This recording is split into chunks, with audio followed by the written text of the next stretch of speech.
Let me start off by saying that I don't like cuts, especially where it's a cut that goes from looking at an officer memorial at 44 seconds to right in the middle of the action at 45 seconds. That said, not knowing what went on earlier, just looking at the events that took place out here, the police were entirely in the wrong. In California, this is where this happened. It's an LAPD.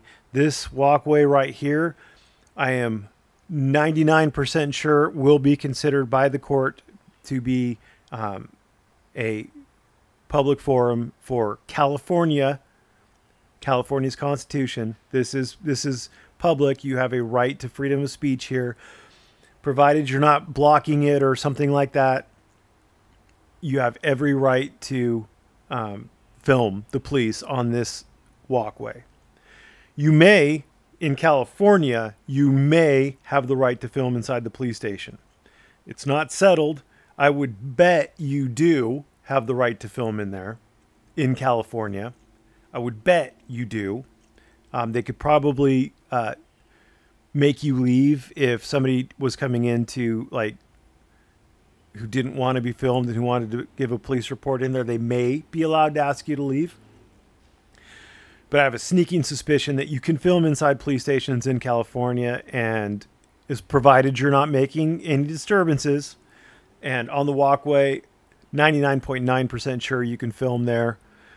And on the sidewalk, absolutely 100% positive. Fordyce v. Seattle, as they point out in the video. You're covered. You're guaranteed. The only way they could restrict filming is if the government had a significant or compelling interest, which is a high bar. It's actually intermediate scrutiny, but it's a high bar. It's hard to do. And the regulation or rule or order or whatever has to be narrowly tailored to achieve that significant or compelling government interest. And you would be hard pressed to find a significant or compelling government interest that mandated people not be allowed to film what they can see. So, that said, the police had no lawful authority to push the photographers out of this area. They definitely had no lawful authority to be pushing on the officers out here. They violated the rights of these auditors.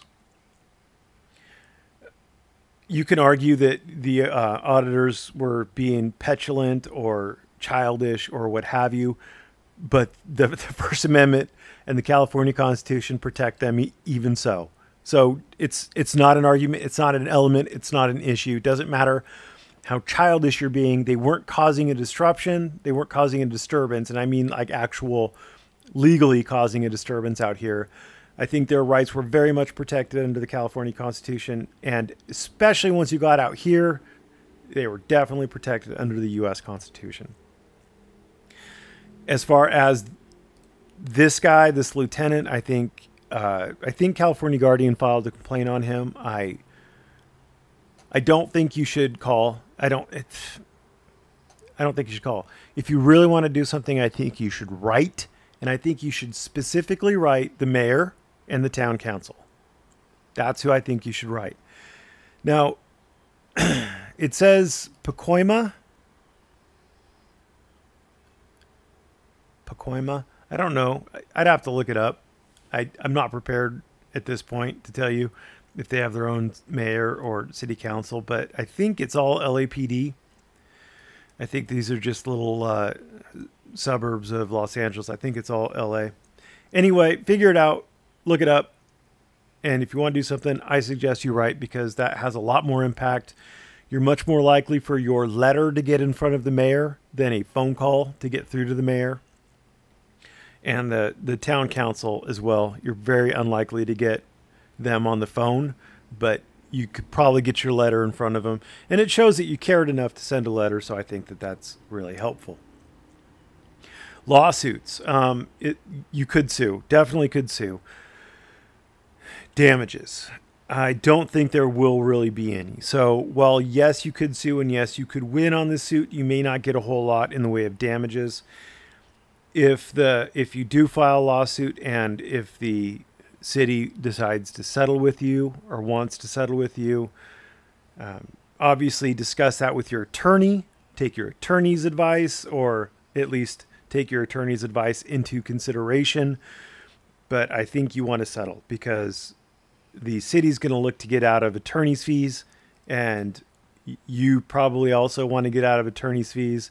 And the city knows it'll probably lose, but they don't know what damages they're going to pay, so they might throw in enough to pay off your attorney and to pay you and to dissuade you from taking it all the way to the end, where you will probably get a very small return and the city will have lost a lot of money in defending against it. So settlement would be your friend in this instance, I think. Anyway, for all you people who say that I only side with the police and I never side with the auditor, well, I side with whoever the law would side with. And in this case, the auditors were not trespassing. They didn't, under California law, they were not trespassing. I would be shocked and amazed if you could come up with a credible argument that they were actually trespassing on this walkway. It's hard to trespass people from outside of the police station lobby. I don't think you're going to make anything like a reasonable argument that they would be trespassing on this walkway. So, yeah, so I didn't see the auditors commit any crimes. So it's always easier to side with the auditors when they haven't committed a crime, to be fair. And in this case, the actions of the police were related directly to the filming. There is no obfuscation about that. They didn't want these guys to film. It's a secure facility. They didn't want the auditors to film. Their efforts were retaliatory to the auditors for filming. They didn't commit another crime. It's for filming. So in this case, it's 100% auditors all the way. And this lieutenant was bad and he should feel bad. Thanks for watching. Have a great day.